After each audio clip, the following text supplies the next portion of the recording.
6h, 9h, changez de position. Le Morning Dance Nation Radio avec Franck Cara. Et si on réveillait une star? Bonjour à toutes et à tous, j'espère que vous allez bien ce matin. Il est déjà 7h15 et qui dit 7h15 dit réveil de star. Et ce matin, je vous propose d'accueillir un auteur, un réalisateur, un humoriste et un véritable écrivain de talent. Tout de suite, nous appelons Frédéric Estier. C'est parti, Frédéric Estier. Allô? Oui, bonjour Frédéric, c'est Franck, comment vas-tu? Ah, ça va et toi? Eh bien écoute, merveilleusement bien, 7h15 du matin, tout va bien et en plus je t'ai au téléphone. Alors sache que c'est un plaisir parce que je te connaissais déjà bien avant de savoir que nous allions faire ensemble ce réveil de star ce matin. Et franchement c'est un plaisir de t'avoir sur antenne. Est-ce que je te réveille? Eh ben un petit peu quand même, hein. À Lyon on n'a pas l'habitude de se lever si tôt, parce que je suis quand même un Lyonnais. Donc fais On se tard. réveille sous la pluie, mais bon, content d'être avec vous. Merci d'être là ce matin, je te propose un petit café et on va parler de ton parcours et de ton actualité qui est bien chargée en ce moment. On va quand même préciser que tu étais passionné très jeune par la littérature et notamment dès l'âge de 20 ans, tu commences à faire des études en lettres modernes. Voilà, c'est ça, oui, assez jeune, et puis des écritures assez variées qui m'ont mené petit à petit vers l'écriture humoristique. Mais un peu plus tard quand même, il a fallu un certain cheminement. Voilà. Forcément, parce qu'entre temps il fallait bien manger, donc tu étais guide de voyage. Voilà, guide de voyage mes premières années, ensuite je me suis orienté vers l'immobilier quelques années plus tard, tout un ensemble de petits boulots, etc. Et puis à côté, donc j'ai développé ça, mais c'était une vraie passion, c'est vrai, depuis très longtemps, ce goût pour cette attirance pour l'écriture. Alors ce qui est assez marrant, c'est que tu es quelqu'un de très varié, c'est-à-dire que tu es auteur, tu es réalisateur notamment, puisque en 2008, tu intègres une école de cinéma à Lyon et tu t'orientes vers des projets humoristiques, tu as même fait 3 courts-métrages. Ouais, exact, oui. Alors par contre, j'ai essayé de chercher des informations sur ces courts-métrages et notamment pour essayer de mettre les liens directement sur la page de la matinale. Alors sur toi, j'en ai trouvé beaucoup, puisqu'en avril 2008, tu as créé notamment le Loufoque Gang avec Michael. Alors ça, c'est super poilant parce que vous faites plein de petits courts-métrages que vous avez mis sur Dailymotion. Ouais, exact, oui. Bon, c'était quelque chose d'amateur, disons on tâtonnait, quoi. Je m'amusais, moi, c'était de l'amusement, on se cherchait, quoi, un petit peu. Enfin, voilà. c'est peut-être amateur, mais le résultat au final était quand même assez pro parce qu'il y a pas mal de vidéos disponibles sur Dailymotion et entre l'écriture, le montage, le tournage et tout ce qui va autour, bravo, parce qu'il y en a un paquet quand même. Hein. Ouais, là tu me flattes là. Bah, c'est vrai, c'est Tu vrai. me flattes de bon matin, mais c'est vrai. Oui, on a fait quand même pas mal de petites choses en vidéo, courts-métrages, écriture, et des courts-métrages qui sont restés écrits, mais qui n'ont jamais vu le jour, qui sont toujours d'ailleurs dans les placards. Voilà, et après, ça a pris forme. Alors, il y a eu les tournages vidéo, d'ailleurs, qui ont été faits même pour le livre, voilà. Des petites séquences vidéo pour illustrer le livre, le dernier livre, Draguer sur Internet, c'est mal. Mais il y a eu toujours eu, un petit pas de danse entre l'écriture et la vidéo, quoi, les enregistrements, ouais, c'est vrai. De là, tu décides effectivement de faire un petit constat où tu te dis, en France, il y a entre 9 et 15 millions de célibataires, eh bien, je vais écrire un livre. Et là, dans ce livre s'appelle Draguer sur Internet, c'est mal. Alors, mal, M-A-L-E, hein, j'insiste. Ouais, mais les femmes répondent. Alors, pour le coup, ce sont des textes courts qui sont extrêmement drôles, dans lesquels, en fait, tu vas dévoiler la réalité qui se cache derrière les messages d'annonces de sites de rencontres. Alors, comment est-ce que tu es parti à écrire ce bouquin? Alors, de manière on ne peut plus simple, c'est-à-dire que moi, j'ai fréquenté ces sites il y a quelques années. Je vais pas donner de nom. Bon, mais on peut, hein. Il y a Mythique, Badou, il y a les plus gros. Voilà, Voilà. j'étais à l'époque même sur Mythique, et d'autres aussi un petit peu peut-être pour regarder un petit peu comment ça se passait. Et puis, moi, il m'avait semblé qu'il y avait beaucoup d'hommes qui avaient du mal quand même à se présenter de manière courte. Souvent, il y a beaucoup d'hommes qui disaient, je ne mets rien parce que je ne saurais pas comment me décrire ou ce genre de choses, ou alors qu'il laissait page blanche. C'est pas facile de se vendre en même temps. Bien je sûr, suis grand, fort, beau, j'attends l'amour, l'amour éternel. Pas évident. Bien sûr, le verbal, c'est difficile des fois de verbaliser et de mettre par exemple écrit, de coucher par écrit quelque chose, alors que moi, ça me semblait assez facile dans l'instant d'essayer de trouver quelque chose. On pouvait trouver, selon son humeur du moment, plein d'inspirations différentes. Et en plus, moi, ça rejoignait, disons d'une manière moderne, en fait, en quelque sorte, à la sauce moderne, un peu mon goût pour l'écriture. Ça me permettait de l'adapter.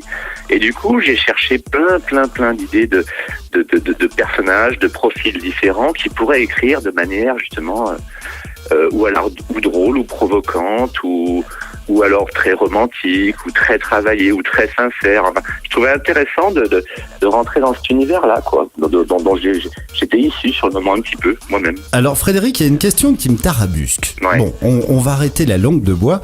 Est-ce que tu t'es inscrit en tant que femme pour voir les réactions des hommes? Je l'ai fait une fois, ça. J'en étais sûr. J'en étais sûr. C'est logique, c'était logique.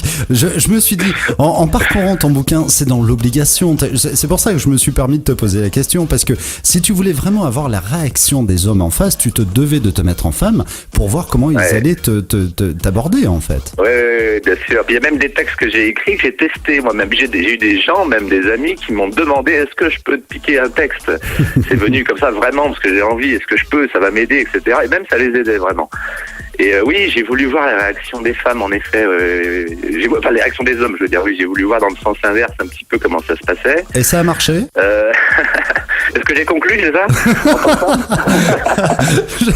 Je me permettrai pas, bien sûr, mais en tout cas, est-ce que les réactions des hommes qui t'ont contacté par le biais de ce panel, en tout cas où tu te représentais comme une femme, est-ce que ça correspondait aux attentes qui étaient les tiennes? Bah non, parce que quand j'étais connecté en tant que femme, moi, c'était surtout pour aller voir justement aussi les profils des hommes et de voir les textes qu'ils écrivaient.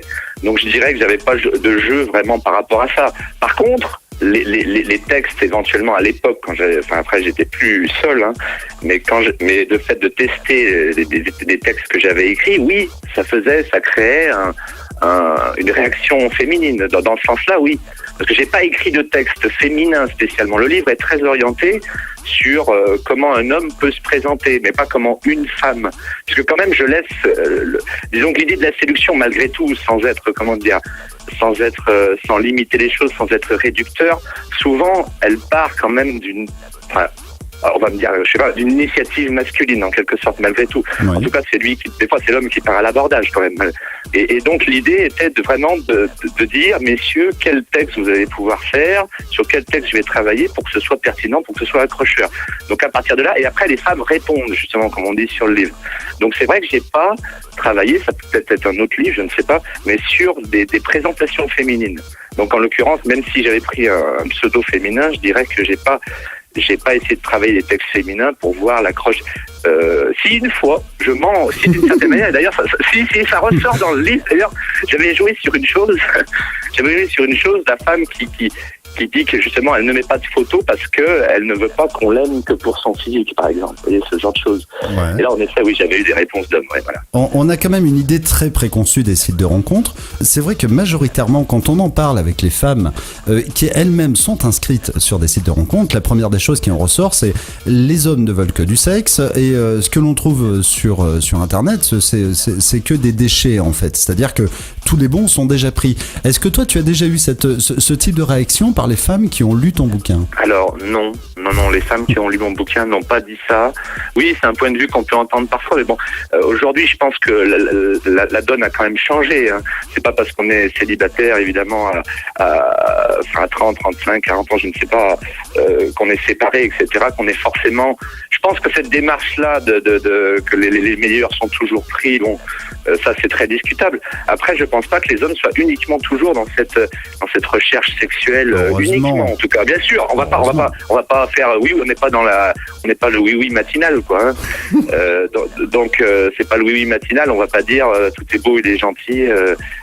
Non, il y a aussi, bien sûr, la recherche sexuelle qui existe beaucoup. Mais d'ailleurs, j'essaye de retracer, mais il n'y a pas que ça. Je pense que ce serait très limité que de dire ça. Dans un des résumés que tu as écrit, Dessus, tu as marqué « Mesdames », je cite, « Mesdames, pour votre part, vous ne devriez pas lire ce livre, car il va vous décoder les intentions masculines et vous allez en sortir épouvanté. » Oui. Oui. Rien que là, déjà, ça plante le décor. Donc, ça dit bien qu'on va retrouver dans ce livre tout ce qui se cache vraiment, en tout cas sur Internet. Eh bien, disons que j'ai un chapitre, notamment, en fait, qui s'appelle « Décodage des textes masculins », sur lequel je m'amuse. Moi, je me suis beaucoup amusé à écrire ce livre, il faut savoir. J'ai cherché à être mon premier public, en quelque sorte, à la base. En fait, j'ai un chapitre qui est dédié à ça notamment, puis d'autres aussi où ça ressort un petit peu. Là, c'est vraiment le chapitre les menteurs, quoi. Les menteurs, les baratineurs, ceux qui se mettent en avant, qui font passer des vessies pour des lanternes, etc. Et donc, je chatouille cet aspect-là, en quelque sorte. Et oui, les femmes peuvent en sortir épouvantées parce qu'elles vont dire, mais par le rire, quoi.